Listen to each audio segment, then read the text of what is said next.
గుండె కవాటాలంటే ఏంటి? కవాటాల సమస్యలు ఎలా ఉంటాయి? గుండె సమస్యలకి, కవాటాల సమస్యలకు సంబంధం ఉంటుందా? మరి ఈ సమస్యలకు ఇంతకుముందు సర్జరీ చేసేవాళ్ళు, మరి నౌవేడేస్ సర్జరీ అవసరం లేకుండానే టావర్ అండ్ టావీ అన్న పద్ధతుల్లో చేస్తున్నారు. మరి అవంటే ఏంటి? మరి వీళ్ళకి సర్జరీ అవసరం ఉండదా? లైఫ్ లాంగ్ ట్రీట్మెంట్ బాగానే ఉంటుందా? రిస్క్ ఏమన్నా ఉంటుందా? అసలు ఈ సక్సెస్ స్టోరీస్ గురించి కూడా తెలుసుకుందాం. Apollo hospitals senior interventional cardiologist doctor Srinivas Kumar గారి మాటల్లో తెలుసుకుందాం. నమస్తే sir, welcome to the show అండి.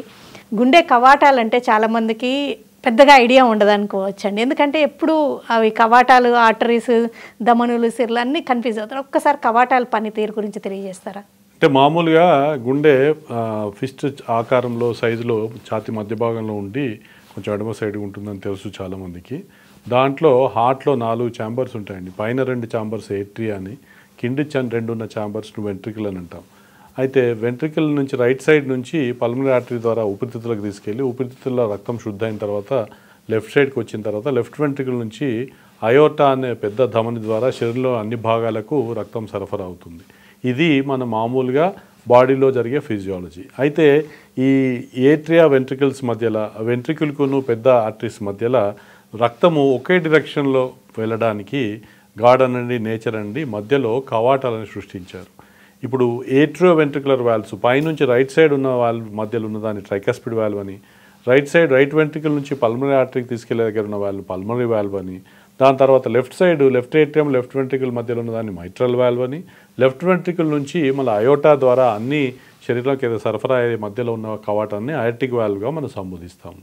ఇది కాకుండా హార్ట్ పైన ఏదైతే ఉంటాయో అవి రక్తనాళాలు ఉంటాయి. ఆ హార్ట్ రక్తనాళాల్లో బ్లాక్ వచ్చినప్పుడు హార్ట్ అటాక్ సంభవిస్తుంది. హార్ట్ లోపల వాల్వ్స్ గట్టిపోయినప్పుడు స్టినోసిస్ అని, లీకేజ్ వచ్చినప్పుడు రిగర్జిటేషన్ అని మనం మెడికల్ భాషలో సంబోధిస్తాము. వీటి సిమ్టమ్స్ ఎలా ఉంటాయి కవాటాల సమస్యలవి?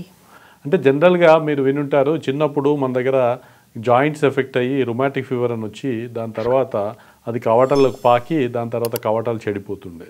ఇది యంగ్ వయసులో, మిడిల్ ఏజ్ వయసులో మనం చూస్తుంటివి. అది కాకుండా ఈ మధ్య ఏంటంటే రోగుల వయసు పెరుగుతుంది, మన వాళ్ళు కూడా లాంగ్గా సర్వైవ్ అవుతున్నారు. కాబట్టి వెస్టర్న్ కంట్రీస్లో లాగానే మన దగ్గర కూడా కవాటాల మీద క్యాల్సిఫికేషన్ అని, కాల్షియం జమ అయిపోయి సరిగా ఓపెనింగ్ కాకుండా నారింగ్స్ మనం చూస్తున్నాం. ఇది మైట్రల్ వాల్వ్ మీద అయితే మైట్రల్ స్టినోసిస్ అని, అయోటిక్ వాల్వ్ మీద అయితే అయోటిక్ స్టినోసిస్ అని మనం సంబోధిస్తాం. ఇది కవాటం పనిచేసే సరిగా కాకుండా తెరుచుకోకపోయినప్పుడు దానిపైన ఉన్న ఛాంబర్స్ మధ్యలో ప్రెషర్ పెరిగి ఊపిరితిత్తుల్లో కూడా ప్రెషర్ పెరిగి రోగికి ఆయాసం వస్తుంది. ఇనీషియల్గా కొంచెం దూరం నడిచినప్పుడే ఆయాసం వస్తుంది. అది ఇంకా పెరుగుతున్న కొద్దీ పడుకోలేకపోవడం, దాన్ని ఆర్థోప్నియా అంటాం, అలా కూడా జరగచ్చు. నిద్రలో ఆయాసం వచ్చి లేచి కూర్చుంటారు, దాన్ని పారాక్సిమల్ నాక్టర్నల్ డిస్నియా అంటారు. ఇలా జరుగుతుంటుంది. అలానే కాకుండా రోగి నడిచినప్పుడు హార్ట్ కండరం దొడ్డు కావడం వల్ల కానీ, ఈ బ్లడ్ సప్లైను మసిల్కి మిస్ మ్యాచ్ వల్ల కానీ రోగికి నొప్పి వస్తుంది. దాన్ని యాంజైనా అంటాం. ఇది ఇంకొక సిమ్టమ్. అలానే కాకుండా కవాటం ఇంకా బాగా టైట్గా నేరో అయినప్పుడు, బయటకు బ్లడ్ సప్లై లేకపోయినప్పుడు బ్రెయిన్కి కూడా రక్తం సరఫరా అయిపోయి తక్కువైపోయి దాని తర్వాత కళ్ళు చీకట్లు వచ్చి పడిపోతారు. దీన్ని సింకోప్ అంటాం. ఈ క్లాసికల్గా ఎగ్జర్షనల్ సింకోపు, ఎగ్జర్షనల్ యాంజైనా, ఎగ్జర్షనల్ బ్రెత్లెస్నెస్ అని ఉన్నట్టయితే మనం అయోటిక్ స్టినోసిస్ అనే వ్యాధి ఉండొచ్చని మనం క్లినికల్గా సస్పెక్ట్ చేస్తాం. అలా కాకుండా ఇంకా లేట్ చేసినప్పుడు హార్ట్ పంపింగ్ తగ్గిపోయినా, లేకుంటే రైట్ సైడ్ ఛాంబర్స్లో కూడా లీకేజ్ వచ్చినా కాళ్ళు వాపు రావడం, శరీరం అంతా వాచిపోవడం ఇట్లాంటివి కూడా సంభవిస్తుంటాయి. కానీ రోగులందరూ తెలుసుకోవాల్సింది ఏంటంటే మనం అంత లేట్ స్టేజ్ వరకు వెయిట్ చేయకూడదు. ఎప్పుడైనా కూడా మనకు నడిచినప్పుడు కొంచెం ఆయాసం వచ్చినా, ఛాతీలో నొప్పి వస్తున్నా అది హార్ట్కు సంబంధించిన వ్యాధి అని అనుకోవడానికి అవకాశాలు ఎక్కువగా ఉంటాయి. కనుక మనం ఇమీడియట్గా దగ్గరలో ఉన్న డాక్టర్కి వెళ్ళి కార్డియాలజిస్ట్కి చూపించుకుంటే అలాంటి ప్రాబ్లమ్స్ ఉన్నాయా లేదా అని ఈసీజీ, గుండె స్కానింగ్ చేసి కన్ఫర్మ్ చేస్తాం. ఏ పరీక్షలతో నిర్ధారిస్తుంటారు? ఈసీజీ ఎక్కువ, చాలా ఈసీజీ ఎక్కువ బేసిక్ టెస్ట్ అండి. మనం బేసికలీ హార్ట్ అటాక్ సంబంధించి అయితే మనకి ఈసీజీలో ఇంకెక్కువ ఇన్ఫర్మేషన్ ఉంటుంది. ఈ కవాటాలో ప్రాబ్లమ్స్ వచ్చినప్పుడు ఈసీజీలో ఏ సైడ్ ఛాంబర్స్ దొడ్డుగా అయినాయి, పెరిగినాయి ఆ సైజ్ అనే దానికి ఇండైరెక్ట్గా లెఫ్ట్ వెంట్రికల్ హైపర్ట్రోఫీ అని, అలా లెఫ్ట్ వెంట్రికల్ నారోయింగ్ ఉన్నప్పుడు స్ట్రెయిన్ ప్యాటర్న్ అని, లీకేజ్ ఉన్నప్పుడు ఓవర్లోడ్ ప్యాటర్న్ అని మనం చూస్తాం. అలా కాకుండా హార్ట్ ఏదైతే అల్ట్రాసౌండ్ కిరణాలు పాస్ చేసి మనం హార్ట్ స్కానింగ్ చేస్తామో దాన్ని మనం 2D ఈకోకార్డియోగ్రామ్ అంటాం. ఈ 2D echocardiogram almost diagnostic of this valve disease అనుకోవచ్చు. దాంట్లో నారోయింగ్ ఉన్నప్పుడు ఏంటంటే ఈ బ్లడ్ సరఫరా జరిగేటప్పుడు బ్లడ్ మూవ్ అయినప్పుడు దాని మధ్య వేగం పెరుగుతుంది. సో ఆ గ్రేడియంట్స్ అంటాం, అంటే పైన ఛాంబర్కు కింది ఛాంబర్కు మధ్యలో ఉన్న ప్రెషర్ డిఫరెన్స్ని మనం ఎకోకార్డియోగ్రామ్ ద్వారా డిసైడ్ చేసుకుంటాం. అలానే కాకుండా ఆ వాల్వ్లో ఎంత కాల్షియం ఉంది, ఆ వాల్వ్లో ఉండేటట్టుగా మామూలుగా అయోటెక్ వాల్వ్కి 3 కవాటాలు ట్రైకస్పిడ్ వాల్వ్ అంటాం. పుట్టుకతోనే కొన్నిసార్లు 2 ఉండడం, దాని మీద కాల్షియం జమ అయిపోవడం, దానివల్ల ఉండే బైకస్పిడ్ వాల్వ్ అంటాం. ఎంత ఓపెనింగ్ అయింది, వాల్వ్ ఇంతే తెరుచుకుంటుందా ఇంత తెరుచుకుంటుందా అనేది కూడా మనకు క్లియర్ కట్గా ఎకోకార్డియోగ్రామ్లో మనం చూసుకోవచ్చు. దానికి ఎంత ఓపెనింగ్ అయింది అనేది రౌండ్గా సర్కిల్ చేసి 2D ఏరియాని అసెస్ చేయొచ్చు. అలానే కాకుండా ఈ ప్రెషర్ గ్రేడియంట్స్ చూసి మనం గ్రేడియంట్ వల్ల అయోటిక్ స్టెనోసిస్ సివియర్గా ఉందా కొంచెమే ఉందా అనేది మనం నిర్ధారిస్తాం. జనరల్గా అయితే ఎల్వీకును అయోటాకు మధ్యలో ఏ గ్రేడియంట్ ఉండకూడదు. మనకు నారోయింగ్ వచ్చినప్పుడే అబ్స్ట్రక్షన్ వచ్చి దాని మధ్యలో ప్రెషర్ గ్రేడియంట్ వస్తుంది. ఈ గ్రేడియంట్ ఎప్పుడైతే 30 mm లోపల ఉంటుందో దాన్ని మైల్డ్ అని, 30 to 50 అంటే మోడరేట్ అని, 50 కంటే ఎక్కువ ఉన్నప్పుడు దాన్ని సివియర్ అని మనం కన్సిడర్ చేస్తాం. అలానే కాకుండా మీరు పీక్ గ్రేడియంట్ తీసుకుంటే 4 meters per second, 64 millimeters per gradient mercury కంటే గ్రేడియంట్ కంటే ఎక్కువ ఉన్నప్పుడు కూడా మనం సివియర్గా సంబోధిస్తాం. అలా కాకుండా మనం ఇందాక చెప్పినట్టుగా 2D ఏరియా అసెస్ చేసినప్పుడు ఆ వాల్వ్ ఏరియా ఏదైతే ఉందో 1 cm² కంటే తక్కువ అయినప్పుడు దానికి అయోటిక్ స్టెనోసిస్ సివియర్గా అనుకుంటాం.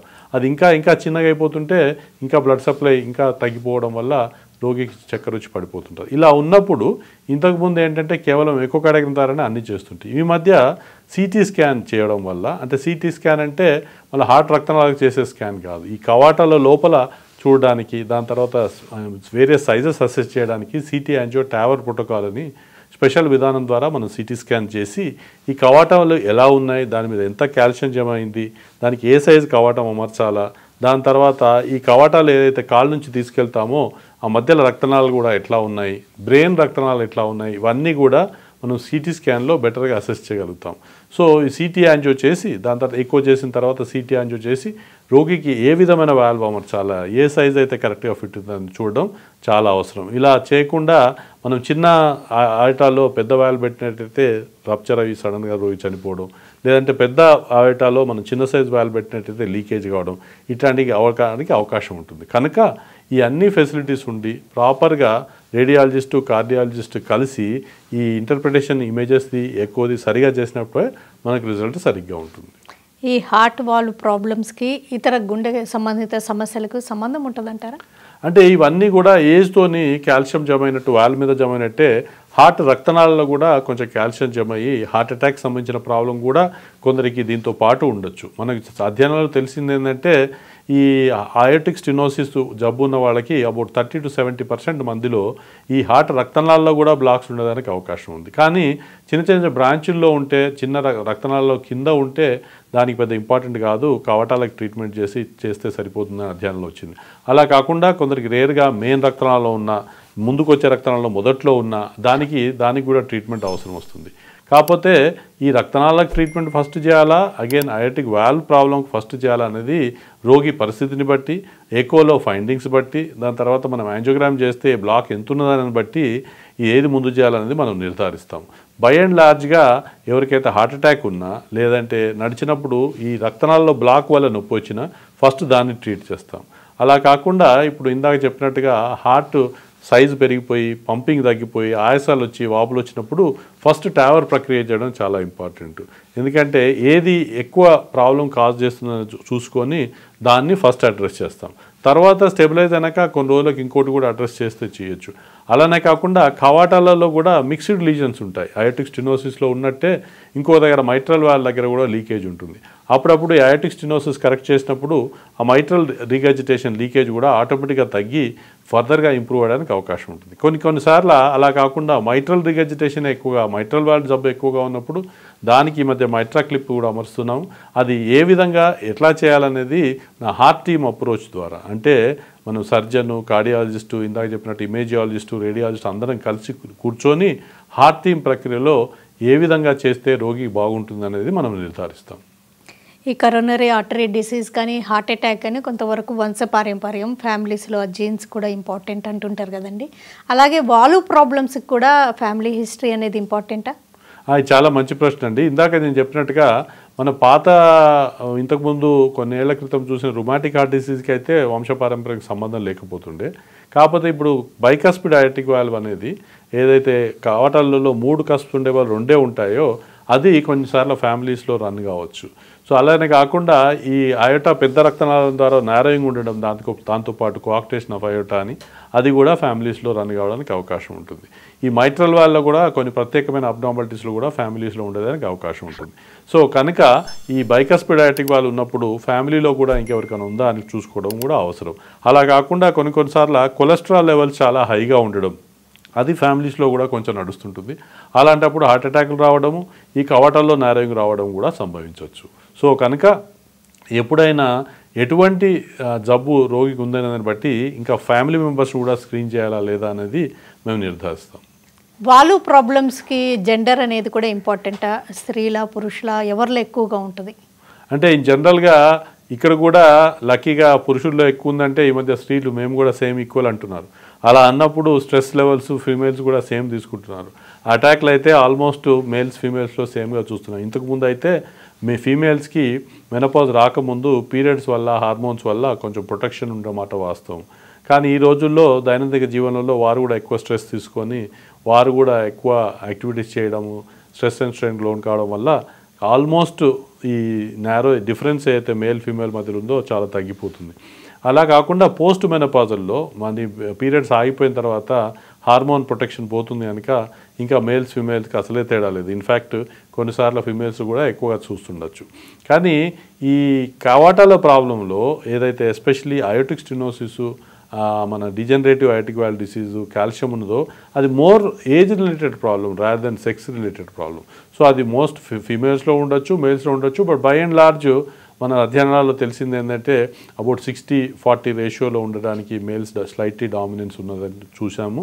కాకపోతే ఇది ఎవరిలోనే జరగచ్చు కనుక ఫీమేల్స్లో అయితే అది ఉండదు, మేల్స్లో అయితే ఉంటుంది అనుకోవడానికి వీల్లేదండి.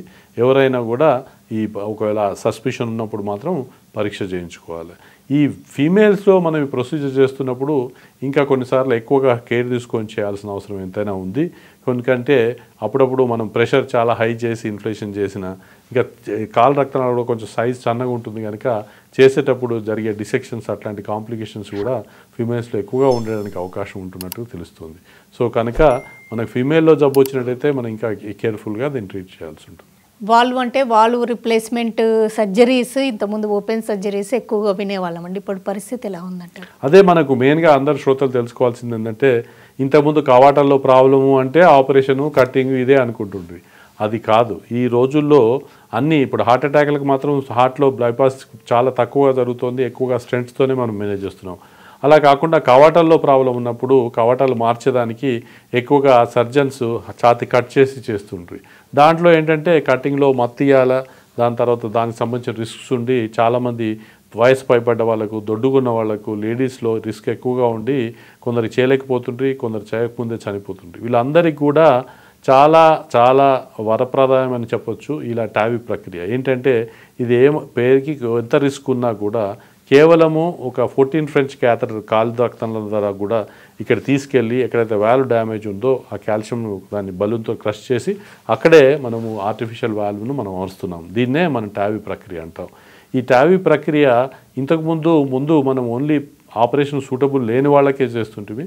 కానీ ఇప్పుడు ఆపరేషన్లో సూటబుల్ ఉన్న లో రిస్క్ వాళ్ళకు కూడా కంపేర్ టు ఆపరేషను ఈ టావీ ప్రక్రియ అంతే మంచిగా పనిచేస్తుంది. కొన్ని అడ్వాంటేజెస్ కూడా ఉన్నాయని మన అధ్యయనంలో వచ్చింది కనుక మనకు ఈవెన్ లో రిస్క్ ఫర్ సర్జరీ ఉన్నప్పటికీ కూడా ఈ టావీ ప్రక్రియ మనం చేయొచ్చు. కాకపోతే ఏ రోగికి ఏ విధమైన వాల్వ్ అమర్చాలా, ఆపరేషనా లేకుంటే టావీ ప్రక్రియనా అనేది హార్ట్ టీమ్ అప్రోచ్ ద్వారా, హార్ట్ టీమ్ అంటే సర్జన్ను, మేము interventional cardiologist, clinical cardiologist, echo specialist, imaging doctors అందరం కలిసి కూర్చొని ఏది చేస్తే బాగుంటుందని నిర్ధారించిన అవసరం చాలా ఇంపార్టెంట్. అలా కాకుండా ఏదో నా దగ్గరికి వచ్చినప్పుడు నేను టావీ చేస్తాను, మా సర్జన్ దగ్గరికి వెళ్తే వాళ్ళు సర్జరీ చేస్తామనే కాన్సెప్ట్ కరెక్ట్ కాదు. రోగికి హార్ట్ టీమ్ అప్రోచ్ ద్వారా ఏది కరెక్ట్గా ఫిట్ అవుతుంది, ఏదైతే రోగికి మ్యాక్సిమం బెనిఫిట్ ఉంటుంది అని చూసుకొని చేయడం చాలా అవసరం. ఎగ్జాంపుల్ చూసినట్టయితే తక్కువ వయసులో వచ్చినప్పుడు 45 ఏళ్ళ 55 ఏళ్ళకే టావీ ప్రక్రియ చేయము. ఎందుకంటే యాజ్ ఆఫ్ నౌ మనకి ఈ వాల్వ్స్ 10 ఏళ్ల వరకు మంచిగా పనిచేస్తాయని తెలుస్తోంది కనుక రోగికి లైఫ్ స్పాన్ ఏదైతే ఇంకా 10-15 ఇయర్స్ మనకే ఉందన్న వాళ్ళకి మాత్రం మనం ట్యావీ చేస్తాం. అలాగే యంగ్ వాళ్ళకు వచ్చినప్పుడు స్టిల్ మనం సర్జరీ చేస్తాం. సో కనుక ఇవన్నీ కూడా వేరియస్ పరిస్థితులను బట్టి, ఏజ్ బట్టి, పేషెంట్ ప్రజెంటేషన్ బట్టి, ఆ పేషెంట్కున్న లోపల సిటీ స్కాన్లో ఫైండింగ్స్ బట్టి, దాని తర్వాత అన్నిటి ద్వారా ట్యావీ ప్రక్రియ చేయాలా లేదంటే సర్జరీ చేయాలని నిర్ధారిస్తాం. కానీ మంచి విషయం ఏంటంటే ఈ ట్యావీ చేయడం వల్ల రోగికి ఏమాత్రం మత్తిచ్చుడు ఉండదు. చేసిన గంట సేపట్లోనే కూర్చొని 4-5 అవర్స్లోనే యాక్టివ్గా తిరుగుతూ నెక్స్ట్ డేనే ఇంటికి డిశ్చార్జ్ అవ్వడానికి రెడీగా ఉంటారు. కనుక చాలామంది రోగులు ఈ మధ్య మాకు ఆపరేషన్ వద్దు డాక్టర్ గారు, ట్యావీ ద్వారా చేయండి అని మా దగ్గరికి వస్తుంటారు. కానీ ఎవరికి చేయాలా ఎవరికి చేయకూడదు అనేది హార్ట్ టీమ్ ద్వారా మేము నిర్ధారించి పేషెంట్ ఫిట్గా ఉంటే ఒకవేళ ట్యావీకి సూటబుల్గా అనుకున్నప్పుడు మనం ట్యావీ ప్రక్రియ నిర్వహిస్తాం. ఇంతకుముందు సర్జరీ చేసి వాల్వ్ రీప్లేస్మెంట్ అయిన వాళ్ళకి ఇంకా వాల్వ్ మీరు 10-15 ఇయర్స్ తర్వాత అంటే పని చేయకపోవడం ఉంటుంది, వాళ్ళకి మళ్ళీ చేయాల్సిన సందర్భం ఉన్నప్పుడు కూడా ట్యావీ చేయొచ్చా? ఇది ఇంకా వారికే ఇంకా వీళ్ళందరూ కూడా సెకండ్ సర్జరీ అంటే చాలా హై రిస్క్ ఉంటుందండి. అలాంటి బయోప్రాస్థెటిక్ వాల్వ్ పెట్టి మనం ట్యావీలో ఏదైతే పెడుతున్నామో అట్లాంటి వాల్వ్స్నే సర్జన్ పెట్టినప్పుడు ఆ వాల్వ్ కొన్ని రోజులకు డిజనరేట్ అయ్యి లీకేజ్ కావడం, నారోయింగ్ రావడం సంభవించినప్పుడు వాళ్ళందరికీ మళ్ళీ సెకండ్ సర్జరీ చేయడం రిస్క్ కనుక వాళ్ళందరికీ కూడా ట్యావిన్ సర్జికల్ వాల్వ్ ఫెయిల్యూర్లో అని మనం చేస్తాము. అది కేవలము అలాంటి వాళ్ళకి ఇంకా ఈ ప్రొసీజర్ ఇంకా ఎక్కువ యూస్ఫుల్, ఎందుకంటే సెకండ్ సర్జరీ ఎప్పుడైనా రిస్క్ ఉంటుంది. సో కనుక వీలున్నంతసేపు మనం సర్జరీ ఫస్ట్ టైం అవాయిడ్ చేయడానికి ప్రయత్నం చేస్తే మనం మంచిది. అలా కానప్పుడు సర్జరీ వాళ్ళు ఫెయిల్ అయినప్పుడు ఈ ట్యావీ ప్రక్రియ అలాంటి వాళ్ళందరికీ కూడా మళ్ళీ మనము ఎఫెక్టివ్గా చేయొచ్చు. సేమ్ రిజల్ట్స్ మనము ఫస్ట్ టైం చేస్తున్నట్టుగా అలాంటి రిజల్ట్స్ కూడా మనం పొందేదానికి అవకాశం ఉంది. కాకపోతే ఇంతకుముందు వాల్వ్ ఏం సైజ్ అమర్చారు దాన్ని బట్టి మనకు కొన్ని యాప్స్ ఉంటాయి. దాంట్లో ఏ విధమైన కవాటము, ఏ సైజుది పెట్టాలా, దానికి ఏ ప్రక్రియ ద్వారా చేయాలా, ఏ టైప్ వాల్వ్ పెట్టాలని మనం నిర్ధారించి కరెక్ట్గా చేస్తే వాళ్ళందరికీ కూడా మళ్ళీ సెకండ్ టైం సర్జరీ అవసరం లేకుండానే ఈ వాల్వ్ ప్రక్రియ ద్వారా ట్యావీ ద్వారా మనం చేయొచ్చు. ఈ ట్యావీ లేదా ట్యావర్ దీనివల్ల ఈ ప్రొసీజర్ వల్ల ఎలాంటి రిస్క్ ఉండదా, ఎలాంటి కాంప్లికేషన్స్కి గురయ్యే రిస్క్ ఉండదా? అంటే ఏదైనా అండి మనము కరెక్ట్గా చేసినప్పుడు కాంప్లికేషన్స్ తక్కువగా ఉంటాయి. అలా కాకుండా తెలుసుకోలేని వాళ్ళు, చేరాని వాళ్ళు, లేకుంటే అన్ని పరికరాలు లేని వాళ్ళు కరెక్ట్గా అసెస్ చేయకుండా చేసినప్పుడు కాంప్లికేషన్స్ ఎక్కువ ఉండడానికి అవకాశం ఉంటుంది. ఈ కాంప్లికేషన్స్ అంటే ఈ ట్యావీ వాళ్ళు ఏంటంటే కాంప్లికేషన్ చిన్నగా జరగవు స్టెంట్లో పెట్టినట్టు. ఒకవేళ కాంప్లికేషన్ వచ్చినట్టయితే సడన్గా టేబుల్పై చనిపోవడము, సడన్గా హార్ట్ బీటింగ్ ఆగిపోవడము అట్లాంటివి కూడా సంభవిస్తుంటాయి. కానీ అవన్నీ కూడా మనం కన్సిడర్ చేయలేము. స్టాండర్డ్ సర్జరీ చేసినట్టు, స్టాండర్డ్ ఇంటర్వెన్షనల్ కార్డియాలజీ చేసినట్టు మన దగ్గర అపోలో లాంటి హాస్పిటల్లో ఉన్నట్టు ఎక్స్పర్టైజ్తో చేస్తే కనుక మనకు ట్యావీలో సర్జరీ కంటే చాలా తక్కువగా రిస్క్ ఉంది. కాకపోతే పరిస్థితి బట్టి, పేషెంట్ పరిస్థితి బట్టి కూడా మనకు రిస్క్ పెరుగుతూ ఉంటుంది. పేషెంట్ చాలా లేట్ వచ్చి పంపింగ్ తక్కువగా ఉన్నప్పుడు, పేషెంట్కి వేరే లంగ్ ప్రాబ్లం, కిడ్నీ ప్రాబ్లం ఉన్నప్పుడు రిస్క్ సర్జరీ కంటే తక్కువ ఉన్నప్పటికీ స్టిల్ కొంచెం రిస్క్ ఉండడానికి అవకాశం ఉంటుంది. పేషెంట్కి ఇంతకుముందు పారాలిసిస్ హిస్టరీ ఉన్నప్పుడు, పేషెంట్కి ఇంతకుముందు మన కాల్షియం అనేది పర్టికులర్గా ఎక్కువగా చంక్స్ ఉన్నప్పుడు, పేషెంట్కు రక్తనాళాలు దగ్గరగా నారోగా ఉన్నప్పుడు ఇవన్నీ కూడా కొంచెం రిస్క్ను పెంచుతున్నమాట వాస్తవం. ఇప్పుడు బై అండ్ లార్జ్ కూడా ఈ రిస్క్స్ అన్నీ కూడా సింగిల్ డిజిట్స్లో ఉన్నాయి. ఇంకొకటి ఏంటంటే ఈ వాల్వ్ మార్చినప్పుడు, ట్యావీ చేసినప్పుడు హార్ట్ కరెంట్ సిస్టమ్ మీద కొంచెం ప్రెషర్ పడి ఇంకొక పేస్ మేకర్ రిక్వైర్మెంట్ అవకాశం కూడా కొన్ని పేషెంట్లో ఉంటుంది. ఇవన్నీ కూడా మేనేజబుల్ ప్రాబ్లమ్స్. కరెక్ట్గా చేస్తే వీటన్నిటి కూడా లెస్ దెన్ 5% కాంప్లికేషన్ ఛాన్స్ అని మనం అనుకోవచ్చు. అంటే మీ ఎక్స్పీరియన్స్లో బాగా ఇంట్రెస్టింగ్గా ఉన్న స్టోరీ కానీ, సక్సెస్ స్టోరీస్, ఈ ట్యావర్ కానీ, ఈ వాల్వ్ రిప్లేస్మెంట్ గురించి చెప్పగలరా? అంటే ఇదే అండి చాలా ముఖ్యము. అందరు తెలుసుకోవాల్సింది ఏంటంటే ఇలా చెప్తూ పోతే మాకు patients experience, patients happiness feel అయిన సంఘటనలు, మేము హ్యాపీగా ఫీల్ అయిన సంఘటనలు చాలా ఉన్నాయి. ఇంతకుముందు ఏ మాత్రము ట్రీట్మెంట్కి అవకాశం లేకుండా చనిపోతున్న రోగులందరినీ కూడా మనం ఈ ట్యావీ ప్రక్రియ ద్వారా కాపాడడానికి దేవుడు మాకు అవకాశాన్ని ఇచ్చినందుకు చాలా సంతోషంగా ఫీల్ అవుతుంటాం. మీకు చెప్పాలంటే గత వారం రోజుల క్రితమే డాక్టర్ వాళ్ళ మదర్ వారికే పెద్ద హాస్పిటల్ ఉంది. వాళ్ళందరికీ కూడా మదర్కి ఇంతకుముందు ఆయాసం వచ్చి రోడ్డు మీద పడిపోతుండే, నడుస్తుంటే పడుతుండే, బాత్రూమ్కి వెళ్తుంటే కూడా చక్కెర వచ్చి పడిపోతూ ఉండే. ఆమెకు 90 ఏళ్ళ వయసు, ఇంకేం చేయరాదు, ఆపరేషన్ వీలు లేదు, ఏం లేదని రైట్ ఆఫ్ చేశారు. అప్పుడు మా దగ్గరికి వచ్చినప్పుడు చూస్తే ఈ స్టెథోస్కోప్ పెట్టి చూసినప్పుడు దానికి సిగ్నిఫికెంట్గా మర్మర్ ఉండడం, దాని తర్వాత మనం ఎకో టెస్ట్ చేస్తే ఈ టైట్గా చాలా క్రిటికల్గా అయోటిక్ వాల్వ్ నారోయింగ్ ఉండడం, చూసినప్పుడు వారితో డాక్టర్తో డిస్కస్ చేసి ఇది ఆయాసం ఊపిరితిత్తుల వల్ల కాదండి, ఇది ఈ కవాటంలో నారోయింగ్ వల్ల వస్తుంది, కవాటం నారోయింగ్ తొలగిస్తే మాత్రము మనం నార్మల్గా ఉంటుందని మనం చెప్పాం. డాక్టర్లు కనుక వాళ్ళు కూడా అర్థం చేసుకొని ఆ లేడీ కూడా రిలేటివ్లీ క్వైట్ యాక్టివ్గా ఉండే కనుక 92 ఏళ్ల వయసు ఉన్నప్పటికీ కూడా కేవలము ఖాళీ ద్వారానే మనం తీసుకెళ్ళి అక్కడ కవాటాన్ని సక్సెస్ఫుల్గా అమర్చి మళ్ళీ రోగి నెక్స్ట్ డేనే కోలుకుంటట్టు చేసాం. దాని తర్వాత ఇప్పుడు వాళ్ళు ఇంట్లో హాయిగా తిరుగుతుంది, ఇప్పుడు చక్కెర వచ్చి పడిపోవడం లేదు, ఆయాసం అసలే లేదని చెప్పినప్పుడు చాలా సంతోషంగా ఉంటుంది. సో ఏజ్ ఒకటే బ్యారియర్ కాదండి, ఎంత యాక్టివ్గా ఉన్నారు, వాళ్ళు చేయించుకోగలుగుతారా లేదా అనే దాన్ని బట్టి, దాని తర్వాత ఎంత నారోయింగ్ టైట్గా ఉందనే దాన్ని బట్టి మనం నిర్ధారిస్తాం. అది ఎక్స్ట్రీమ్స్ ఏజ్. అలా కాకుండా కొందరికి లేట్ స్టేజ్లో వస్తారు, 60-65 ఏళ్ళకు కూడా మనిషి ఇనిషియల్గా చూపించుకోకుండా ఊపిరితిత్తుల ప్రాబ్లం అనుకోను, వేరే ప్రాబ్లం అనుకోను, లేట్గా వచ్చి హార్ట్ పంపింగ్ చాలా తగ్గిపోతే అప్పుడు కాళ్ళ వాప్ స్టేజ్లో పడుకోనే లేకపోతారు, ఆయాసం వస్తుంటుంది. అలాంటి వాళ్ళకు ఒకటి జనరల్ అది మత్తిచ్చి చేయడం ఒక మార్గం.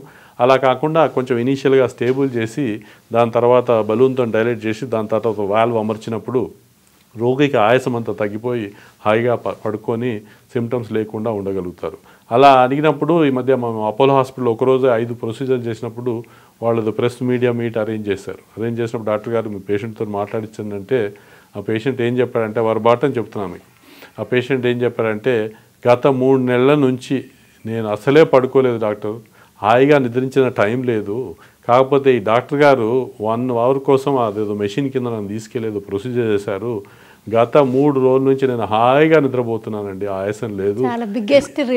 సో అప్పుడు ఆ పేషెంట్ అట్లా హ్యాపీగా ఫీల్ అయితే మనకు చాలా సంతోషంగా ఉంటుంది.